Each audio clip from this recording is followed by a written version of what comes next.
കൊടും ഭീകരരെ പിടികൂടുന്ന commando operation മാതൃകയിൽ പുലരും മുമ്പ് വീട് വളഞ്ഞ് യൂത്ത് കോൺഗ്രസ് സംസ്ഥാന പ്രസിഡന്റ് രാഹുൽ മാങ്കൂട്ടത്തിനെ അമ്മയുടെയും സഹോദരിയുടെയും മുന്നിൽ വെച്ച് അറസ്റ്റ് ചെയ്തു കൊണ്ടുപോയ നമ്മുടെ പോലീസിന്റെ ശുഷ്കാന്തിയെ അഭിനന്ദിച്ചേ തീരൂ. നവകേരള സദസ്സിനെതിരെ കരിങ്കൊടി പ്രതിഷേധം നടത്തിയവർക്കെതിരെയുണ്ടായ അക്രമങ്ങൾക്കെതിരെ യൂത്ത് കോൺഗ്രസ് നടത്തിയ സെക്രട്ടേറിയറ്റ് മാർച്ചുമായി ബന്ധപ്പെട്ട കേസിലാണ് ഈ അറസ്റ്റ്. ഇടതുമുന്നണി കൺവീനർ ഇ.പി. ജയരാജൻ പറഞ്ഞത് എത്ര ശരിയാണ്. ആളെ നോക്കിയല്ല, കുറ്റം നോക്കിയാണ് അറസ്റ്റ്.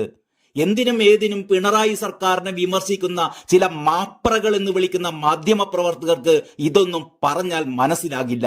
പിണറായിയുടെ പോലീസ് ആളെ നോക്കിയല്ല, കുറ്റം നോക്കിയാണ് നീതി നിർവഹിക്കുന്നത്. യൂത്ത് കോൺഗ്രസ് പ്രവർത്തകരെ ചെടിച്ചട്ടിയും ഇരുമ്പുവണ്ടിയും കൊണ്ട് ആക്രമിച്ച ഡിവൈഎഫ്ഐയുടെയും CPM-ന്റെയും ഗുണ്ടകളെ ഈ വിധം പോലീസ് അറസ്റ്റ് ചെയ്തിട്ടില്ലെന്നാണ് KPCC അധ്യക്ഷൻ കെ സുധാകരൻ പറയുന്നത്.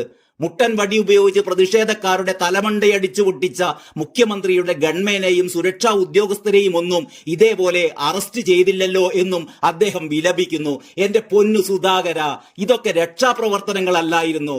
എത്ര പറഞ്ഞാലും നിങ്ങൾക്കിതൊന്നും മനസ്സിലാവില്ലേ? അതിനല്ലേ ആ പോലീസുകാർക്ക് ഗുഡ് സർവീസ് എൻട്രി നൽകാൻ പോകുന്നത്. ആർഷോ എന്ന SFI നേതാവ് എത്ര കേസിലെ പിടികിട്ടാ പുള്ളിയാണെന്ന് ഒരു കോൺഗ്രസ് നേതാവ് കഴിഞ്ഞ ദിവസം TV ചർച്ചയിൽ ചോദിക്കുകയുണ്ടായി. ഇതേപോലെ ആർഷോവിനെ പുലർച്ചെ എത്തി വീട് വളഞ്ഞ് അമ്മയുടെയും പെങ്ങളുടെയും മുന്നിൽ വെച്ച് അറസ്റ്റ് ചെയ്യാൻ പിണറായി പോലീസിന് ധൈര്യമുണ്ടോ എന്നും ആ നേതാവ് വെല്ലുവിളിക്കുന്നത് കേട്ടു. ഇങ്ങനെയൊന്നും നമ്മൾ ചോദിക്കരുത്. ചില കാര്യങ്ങൾ നമ്മൾ കാണാൻ പാടില്ല, കേൾക്കാൻ പാടില്ല, മിണ്ടാൻ പാടില്ല. ഇതൊന്നും ഈ കോൺഗ്രസുകാർക്ക് ഇത്ര കാലമായിട്ടും മനസ്സിലായില്ലേ? ഇത് പിണറായി ഭരിക്കുന്ന നവോത്ഥാന കേരളമാണ്. SFIയുടെ കേന്ദ്ര കമ്മിറ്റി അംഗം ഹസൻ മുബാറക്കിന്റെ ചാലക്കുടിയിലെ പ്രസംഗം ഇപ്പോഴും സോഷ്യൽ മീഡിയകളിലുണ്ട്. ആ പ്രസംഗം ഇങ്ങനെയാണ്: SFIയുടെ കൊടിതോരണം കാണുമ്പോ, SFIയുടെ ഫ്ലക്സ് കാണുമ്പോ, SFIയുടെ പതാക കാണുമ്പോ ഒരുമാതിരി കുരിശ് കാണുന്ന പ്രേതത്തെ പോലെ ഈ തെണ്ടി കുറെ ദിവസമായി ചാലക്കുടി അങ്ങാടിയിലൂടെ തുടല് പൊട്ടിച്ച പേപ്പട്ടിയെ പോലെ കാക്കി അണിഞ്ഞുകൊണ്ട് നടക്കുന്നു. ഈ പട്ടിയോട് ഞങ്ങൾക്കൊന്നേ പറയാനുള്ളൂ: തെരുവ് പട്ടിയെ തല്ലി ചതയ്ക്കുന്നത് പോലെ ചാലക്കുടി പട്ടണത്തിലിട്ട് ഈ പട്ടിയെ തല്ലി ചതയ്ക്കുമെന്ന് പറയുന്ന സംഘടന SFI ആണ്. ഇതിന് ഞങ്ങൾക്ക് ആരുടെയും അകമ്പടി വേണ്ട. ഈ പട്ടിയുടെ 2 കൈയും കാലും തല്ലിയൊടിച്ചാൽ അതിപ്പം ചെയ്ത് വിയ്യൂരിലോ കണ്ണൂരിലോ പൂജപ്പുരയിലോ ഇട്ടാലും ഞങ്ങൾക്ക് പുല്ലാണ്, പുല്ല്. ഈ പ്രസംഗം നടത്തിയ SFI നേതാവിനെയും വീട് വളഞ്ഞ് അറസ്റ്റ് ചെയ്തിട്ടില്ലല്ലോ എന്നാണ് ചിലരൊക്കെ പരിതപിക്കുന്നത്. എന്റെ പൊന്നുമക്കളെ, ഇതൊക്കെ നവവിപ്ലവ പ്രസംഗങ്ങളാണ്. പോലീസ് ഇത് കേട്ട് പുളകം കൊണ്ടിരിക്കുകയാണ്. ഇതൊക്കെ നിങ്ങൾ മനസ്സിലാക്കണം. പോലീസുകാർ ജീപ്പിലിരിക്കെ ആ പോലീസ് ജീപ്പിന്റെ ബോണറ്റിന് മുകളിൽ കയറി ജീപ്പ് തല്ലി തകർത്ത DYFI ജില്ലാ കമ്മിറ്റി അംഗം നിതിൻ പുലനെയും പോലീസ് ഇങ്ങനെ വീട് വളഞ്ഞായിരുന്നില്ലല്ലോ അറസ്റ്റ് ചെയ്തത് എന്ന് വിലപിക്കുന്നവരുമുണ്ട്. പോലീസ് കസ്റ്റഡിയിൽ നിന്ന് ഈ പുല്ലനെ പുല്ലുപോലെ മോചിപ്പിച്ചു കൊണ്ടുപോയ സഖാക്കളെയും ഇതുപോലെയല്ലല്ലോ അറസ്റ്റ് ചെയ്തത് എന്ന് പറയുന്നവരുമുണ്ട്.